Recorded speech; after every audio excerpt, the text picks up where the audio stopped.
adúpẹ́ lọ́wọ́ Ọlọ́run fún àkókò yìí, inú wa dùn pé ẹ tún wà lórí ètò yìí, pé ẹ sì ń tẹ́tí sí wa ní orí ètò yìí ní ìgbà gbogbo. Ìwé Sámúẹ́lì kejì orí 14 ni mo fẹ́ kà ní àkókò yìí. Mo fẹ́ pe àkíyèsí wa sí ohun kan tí èmi gan mọ̀ pé ó dùn sọ lẹ́nu, ṣùgbọ́n ó ṣòro, ó ṣe púpọ̀ fún ọ̀pọ̀lọpọ̀ ènìyàn, ṣùgbọ́n ó ṣe pàtàkì torí pé ó ní àǹfààní ńlá. Ìwé Sámúẹ́lì kejì orí 14, Bíbélì sọ ní ẹsẹ̀ 13 àti 14 wípé obìnrin náà sì wípé nítorí kí ni ìwọ yóò sì ṣe ro irú nǹkan yìí sí àwọn ènìyàn Ọlọ́run, nítorí pé ọba sì sọ nǹkan yìí bí ẹni tí ó jẹ̀bi, ní ti pé ọba kò mú ìsọ̀sán rẹ̀ bọ̀ wá ilé. Kẹ́kẹ́ ṣàkíyèsí ẹsẹ̀ 14 yìí dáadáa, nítorí pé àwa ó ṣákú, a ó sì dàbí omi tí a tú sílẹ̀ tí a kò sì lè ṣàjọ mọ́, nítorí bí Ọlọ́run kò ti gba ẹ̀mí rẹ̀, ó sì ti ṣe ọ̀nà kí a má bàa lé ìsáǹsá rẹ̀ kúrò lọ́dọ̀ rẹ̀. Mo pe kókó rí wàásù yìí ní kí a ní ìdáríjì. Kí a ní ìdáríjì. Ẹ jẹ́ kí a gbàdúrà. A dúpẹ́ bàbá wa lọ́run fún àǹfààní yìí.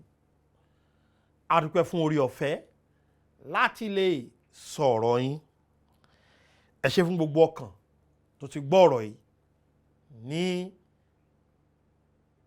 ìgbà kan rí, tí ẹ̀yin Ọlọ́run sì tún mú wá fún wọn nírú àkókò yìí. Mo gbàdúrà pé kọ́rọ̀ yín lè ràn wọ́n lọ́wọ́.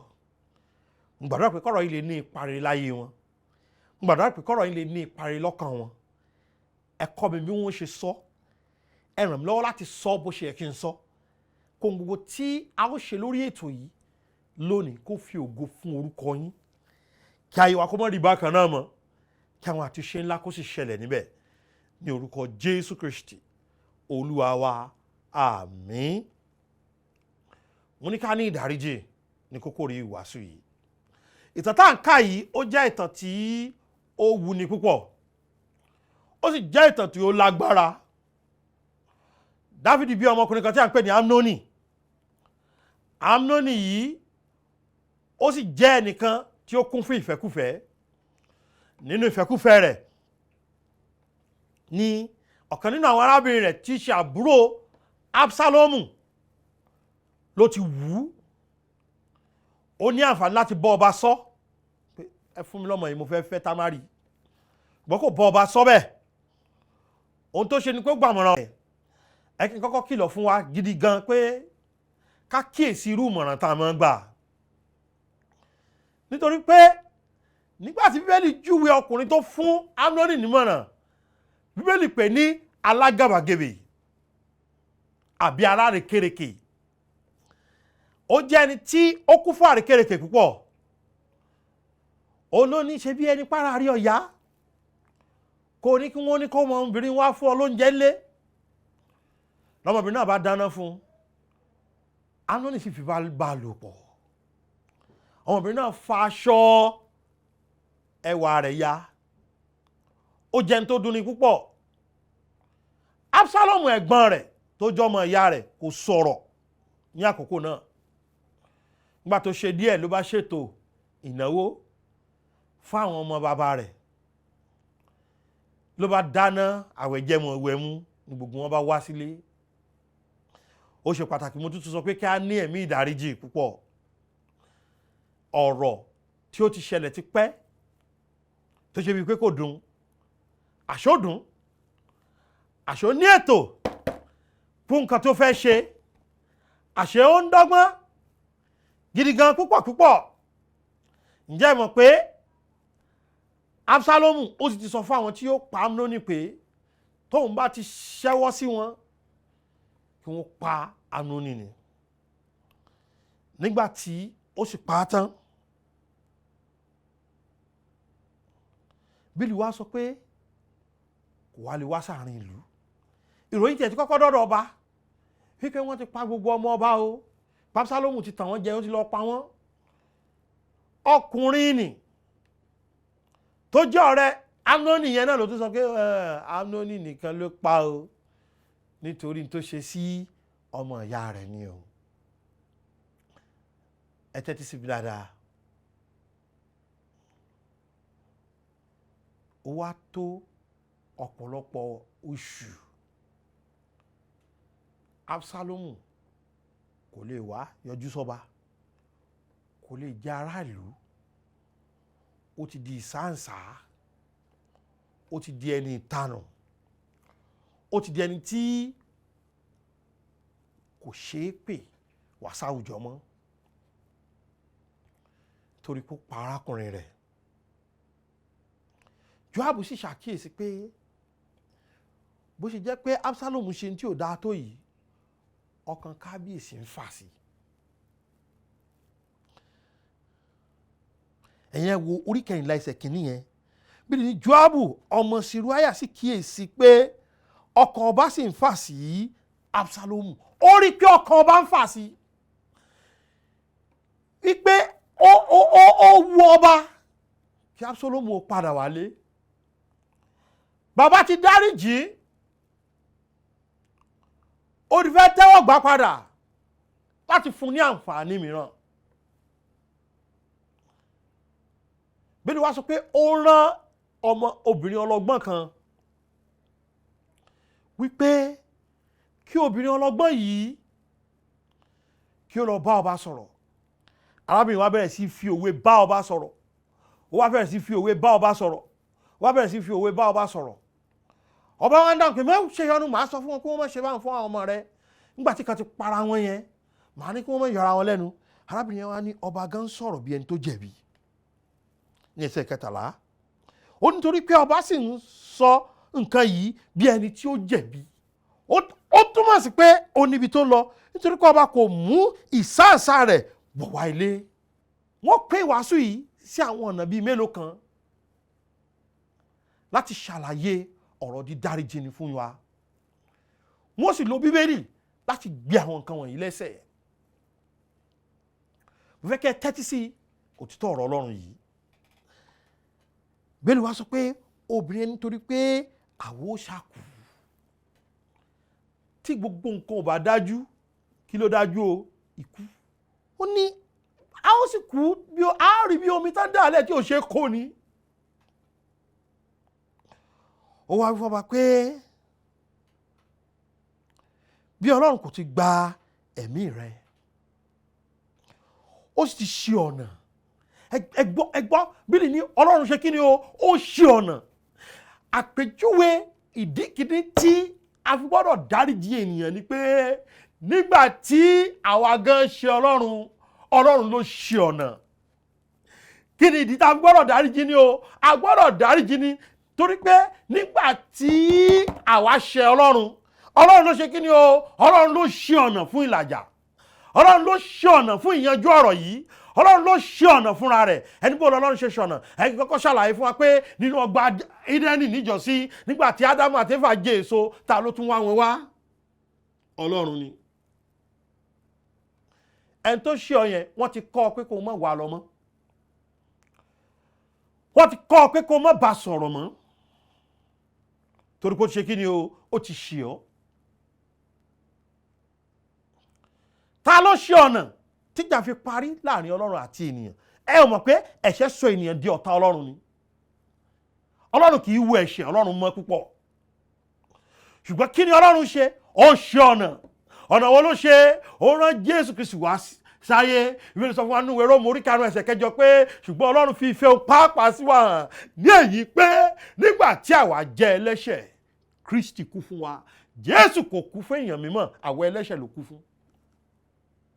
Kí sì ni iṣẹ́ tó wá ṣe? Láti ṣètò ìlàjà láàrin Ọlọ́run àti ènìyàn. Ta ló rán Jésù wá sáyé? Ṣé pé Ọlọ́run ni? Ẹ mọ̀ bẹ́ẹ̀. ìjà yẹn sì parí láàrin Ọlọ́run àti èèyàn. Bẹ́ẹ̀ ni tá a fi ní àǹfààní láti tún di ọmọ Ọlọ́run, láti tún bá Kristi jẹ́ àjogún papọ̀. Ó máa ń yà mí lẹ́nu wípé a máa ń sọ̀rọ̀ nípa ìdáríjì ẹ̀ṣẹ̀, a kì í sì ṣe rárá.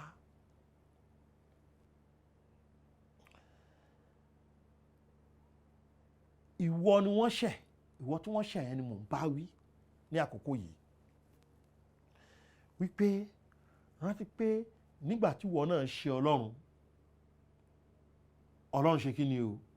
Ó ṣí ọ̀nà láti làjà láàrin wa àtọlọ́run. Nítorí náà ìwọ tí wọ́n ṣẹ̀, ìwọ náà ṣí ọ̀nà kí jàgbọ́ àtẹnìkejì yóò parí. Bíbélì sọ fún wa wípé kí a fẹ́ àwọn tí ó kórìíra wa, ká fẹ́ràn àwọn ọ̀tá wa, ó ní ká ṣe dáadáa sáwọn tó ń ṣe inúnibíni sí wa. Ìwé Mátíù orí 9 ẹsẹ̀ 12 ní dárí ẹ̀ṣẹ̀ wa jì wá bí a ti dárí ẹ̀ṣẹ̀ jì àwọn tó ṣe kí ni o? Tó ṣẹ̀ wá. Kí ni èròǹgbà Ọlọ́run? Ọlọ́run fẹ́ kí a dáríjì àwọn tó ṣẹ̀ wá.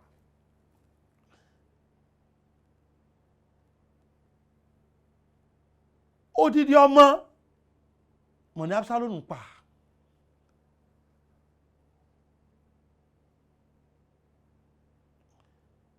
Odidi ọmọ ló pa mọ́ Dáfídì lọ́wọ́. Kí ni Dáfídì ṣe o? Ó dáríjì. Ṣé rí tá ò bá ti dáríjì àwọn ènìyàn, Bíbélì fìdí ẹ̀ múlẹ̀ pé àwa gan ò ní rí ìdáríjì ẹ̀ṣẹ̀ gbà, pé kò sí ìdáríjì fún wa.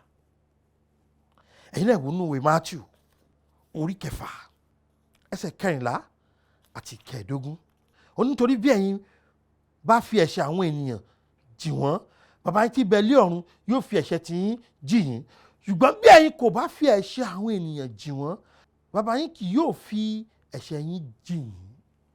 Ó ṣẹ̀ mí, ó dọ̀run ká tó yanjú ẹ̀. Ìwọ náà ń dìra rẹ lọ́wọ́ àti rí ìdáríjì ẹ̀ṣẹ̀ gbà ni.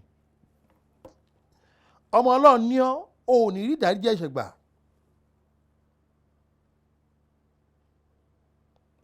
Torí pé kò sí nínú ètò Ọlọ́run ìpé ká má ṣe kí ni o? Ká má dáríjì ni. Ẹ̀yin náà wò Máàkù orí 11 yẹn, fún ẹ̀yin tí wọ́n ti dẹ́ṣẹ̀ sí, ẹ̀yin ni mo ṣe ń bá sọ̀rọ̀ lọ́wọ́. Máàkù orí 11 ẹsẹ̀ 25. Nígbà tí ẹ̀yin bá sì dúró ń gbàdúrà, ẹ dáríjì bí ẹ̀yin bá ní ọkàn ohunkóhun sí ẹnikẹ́ni, kí bàbá yín tí ń bẹ lé ọ̀run bá lè ṣe kí ni? Dárí ẹ̀ṣẹ̀ yín jì yín. Bàbá ẹ̀yin kò bá dáríjì, bàbá yín tí ń bẹ lé ọ̀run kì yóò dárí ẹ̀ṣẹ̀ yín jì yín. Ṣé rí tí a bá mú ọrẹ lọ síwájú Olúwa fẹ́ ká yanjú gbogbo gbóngbòngbò tó wà láàrin àwa àtẹ̀ntí àjọ ń jà ká tó mú ọrẹ wá.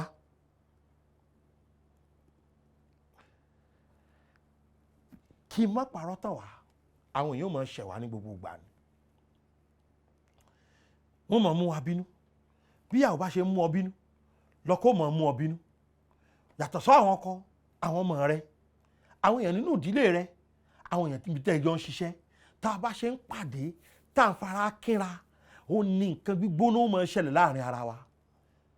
Bẹ́ẹ̀ mi ṣe máa ń ṣe nǹkan, kọ́lẹ̀ nìkejì ó ṣe ṣe. Ní ọ̀pọ̀lọpọ̀ ìgbà sì ní a ó rí àwọn ènìyàn tí wọ́n máa fi ọ̀bẹ ẹ̀yìn ṣe kí ni o? Jẹ wá níṣu. Síbẹ̀ ìpèníjà Ọlọ́run sí wa ó ní pé ká ṣe kí ni o? Ká dáríjì. Agbọ́n kejì tí mo fẹ́ bá wa sọ̀rọ̀ lórí, ó ní ìwọ tó mọ̀ pé o ti ṣẹ̀yàn. Ní ọ̀pọ̀lọpọ̀ ọgbà ohun kan wà tá a máa ń ṣe tí kò dára. Òun náà ni pé a wà máa sá. Ní sísá gidi, bí Ádámù ṣe ń sá náà nù, a sì ti jẹ́ kó mọ́ wa lára pé sísá yìí ni ọ̀nà. Kò ní jẹ́ kọ́rọ̀ yanjú. Tẹ́lẹ̀ yóò bá sì yanjú yóò lẹ́jà mí bí àṣà àwọn Yorùbá. tẹ́lẹ̀ yóò bá yanjú bó o lẹ́ ṣe rí àwọn nǹkan míì tó lè yanjú. ohun tí ó bójú mu ó ní bí a ṣe máa ń bẹ̀rẹ̀ yẹn a máa ń bẹ̀rẹ̀ àdúrà Olúwa tá a bá sì ń kà láwọn ní dárí ẹ̀ṣẹ̀ wa jì wá. Bíbélì sọ pé bí àwa bá jẹ́wọ́ ẹ̀ṣẹ̀ wa nínú ìwé Jòhánù kìíní orí kìíní ó túmọ̀ sí pé jẹ́wọ́ mi ò ṣe dáadáa, jẹ́wọ́ mo ti ṣe tó dùn yín, jẹ́wọ́ ní ọ̀pọ̀lọpọ̀ gbà pa àwáwí tì ní tó jẹ́ kí n ṣe ní ẹ má bínú. Ìwé òwe orí 15 ẹsẹ̀ kìíní ó sọ̀rọ̀ tó ní ìtumọ̀ kan níbẹ̀ bí mo ṣe ń parí wàásù yìí lọ. Ìwé òwe orí 15 Proverbs 15:1 ó ní ìdáhùn pẹ̀lẹ́ yí ìbínú padà ṣùgbọ́n ọ̀rọ̀ líle ní ru ìbínú sókè. Wọ́n wá bọ̀ pé ẹ̀ṣẹ̀ tó dùn mí o, orí pójú rẹ̀ lé lóòótọ́, ìwọ náà wá lejú ó sọ dìjà. Eléyìí kì í ṣọ̀nà àbáyọ. Ìdáhùn pẹ̀lẹ́ ọ̀rọ̀ tútù. Ẹ má bínú yìí mọ̀ pé yóò dùn yín. Ẹ má bínú màá ṣe àtúnṣe. Ẹ dákun ẹ forí jì mí. Fi sùúrù ṣe kí ọ̀rọ̀ rẹ lè nítumọ̀. Báwọn èèyàn bá dí ọ sínú, ó ṣeé ṣe kí wọ́n jẹ́ ẹni tí ó lè jẹ́ alábùkún fún ọ nígbà tó bá sì ti ń bọ ọjà tó ti mọ̀ wá rẹ sí ìwà aláìdára, bó ni yóò ṣe ràn ọ́ lọ́wọ́. Wọ́n sì ti mọ̀ sí kì í gbọ́ kì í gbà. Nǹkan burúkú kan wà tá a máa ń sábà ṣe, ẹ jẹ́ kí n sọ eléyìí mọ́. Ó ṣẹ̀yàwó rẹ, ó ò lè sọ fún pé má bínú aya mi, forí jì mí. Ẹ wá nílé ń gbóná, tó bá ti ṣe nǹkan, tó bá ti bá yín dá sí, wọ́n níyàwó náà ni yóò sọ pé kó má bínú. Kò bójú mu bẹ́ẹ̀. Ẹni tí ó bá ṣe tí ò dára bẹ́ẹ̀ rárá rẹ sílẹ̀. Tó bá ti jẹ́wọ́ ló ṣe tí ò dára rárá rẹ sílẹ̀. Ẹni tó rárá rẹ sílẹ̀ lọ́rùn yóò gbéga. Tẹ́ ẹ bá ṣe tí ò dára sáwọn ọmọ yín, ẹ bá wọn sọ̀rọ̀ kẹ́ ní kí wọ́n má bínú. Mo ń bá yín tó jẹ́ pé ẹ̀yin lẹ́ṣẹ̀ sọ̀rọ̀ ní àkókò yìí wípé ẹ kọ́ bí a ṣe máa ṣe kí ni o, bá a ṣe máa tọrọ ìdáríjì. Ẹ kọ́ bí a ṣe máa wá bí ọ̀rọ̀ yóò ṣe parí. Ẹ kọ́ bí a ṣe máa wá bí ìlàjà àti àlàáfíà yóò ṣe ṣẹlẹ̀. Bíbélì wípé ẹ máa lépa àlàáfíà pẹ̀lú ènìyàn gbogbo. Ṣó sọ pé pẹ̀lú ẹni tó bá lówó lọ́jọ́ ọlọ́ nìkan. Tó o bá jọ̀gá nílé iṣẹ́, tó o bá ṣàṣìṣe nínú nǹkan kan táwọn ọmọ yẹn gbọ́ nímọ̀ràn pé ẹ̀bá já ṣe báyìí tó wá ní rárá tí ẹnìkan ṣe nígbà wọ́n ṣe tiẹ̀ tí kò mú. Tọrọ dáríjì ẹ̀ṣẹ̀ lọ́wọ́ wọn. Ẹ má bínú, ìgbà sì ti tẹ́tí sí yín. Paul Apostoli nínú ìrìn àjò rẹ̀ ní ọdún kan, ó sọ fún wọn pé ẹ mẹ́jà kúrò ní, ọkùnrin yóò dá lóhùn. Ọjọ́ 14 ni gbogbo wọn ò fi jẹun. Ẹlẹ́ṣẹ̀ jìyà, olódodo náà ṣe kí ni o, ó pín níbẹ̀. Nítorí pé Paul jẹ́ ẹlẹ́wọ̀n, àwọn jẹ́ èèyàn, ẹni tó sọ̀rọ̀ ó jẹ́ èèyàn ńlá, wọ́n tẹ̀lé tó ń tọ̀ ń sọ, wọ́n jọ jìyà ni. Tẹ́ ẹ bá ti ṣàṣìṣe bẹ́ẹ̀ yẹn, ẹ tọrọ ìdáríjì. Bóyá ó pẹ́ díẹ̀ kó tó rówó oṣù san, tọrọ ìdáríjì. Bóyá ó ṣàkíyèsí wípé ọ̀tọ̀ lẹ́ni tó mú ó jẹ̀bi, ọ̀tọ̀ lẹ́ni tó jẹ̀bi, tọrọ ìdáríjì. Ẹ má jẹ́ kó mọ́ wa lára wípé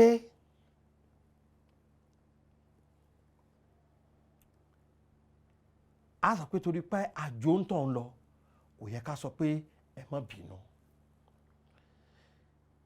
Ní ìparí, mo ti sọ nǹkan kìíní pé fún ẹ̀yin tí wọ́n ṣẹ̀, ẹ ṣe ọ̀nà kíjà lè parí, kẹ́ ẹ dáríjì wọ́n. Fún ẹ̀yin tẹ́ ẹ ṣẹ̀, ẹ yé sá káàkiri. Tó bá sì jẹ́ pé èèyàn ńlá ni ọ́ tó ṣẹ̀, parí ìjà yìí náà. ní ìparí ìwé Kólósì orí 3, ìwé Kólósì orí 3 ẹsẹ̀ 13 ni wọ́n parí sí. Ẹ máa fara dà á fún ara yín, ẹ sì máa dáríjì ara yín bí ẹnikẹ́ni bá ní ẹ̀sùn sí ẹnìkan, bí Kristi ti dáríjì yín gẹ́gẹ́ bẹ́ẹ̀ ni kí ẹ̀yin kí ó máa ṣe kí ni o ṣe pẹ̀lú. Ìdáríjì tí mo fẹ́ ká máa dáríjì ni òun ni ìdáríjì pé a ò ní bẹ ọ̀rọ̀ náà wò mọ́. Bó ni Kristi ṣe dáríjì wá? Ó láwọn ẹ̀ṣẹ̀ wa ó lóun ò ní rántí ẹ̀ mọ́. Kì í ṣe pé ó lọ kó pamọ́ síbì kan tí ó tún wá fàyọ níjọ́ tọ́rọ̀ míì bá tún fi ṣẹlẹ̀. Ṣé kí n má parọ́ fún ọ, ẹni tó ti ṣe nǹkan tí ò dá lẹ́ẹ̀kan rí yóò tún ṣe tí ò dá lẹ́ẹ̀kan sí o. Ṣé kí n tún sòtọ́ fún yín, ẹni tó ti ṣe nǹkan tí ò dá rí kí ni mo ní yóò tún ṣe o, yóò tún ṣe tí ò dá. Nítorí náà bó ní ká ṣe máa dáríjì bí Kristi ṣe dáríjì wá. Fún ìwọ àti èmi tí a ti gba ìdáríjì ẹ̀ṣẹ̀ lọ́wọ́ Kristi nígbà tá a di ẹni ìgbàlà,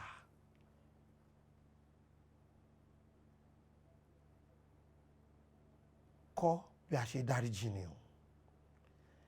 Jẹ́ kó mọ́ yín lára láti máa dáríjì ni. Ẹ ṣe ní ojúṣe yín láti máa dáríjì ni. Kẹ̀sì máa ṣe déédéé. Ẹ má lọ yanjú ẹ̀ lọ́rùn o.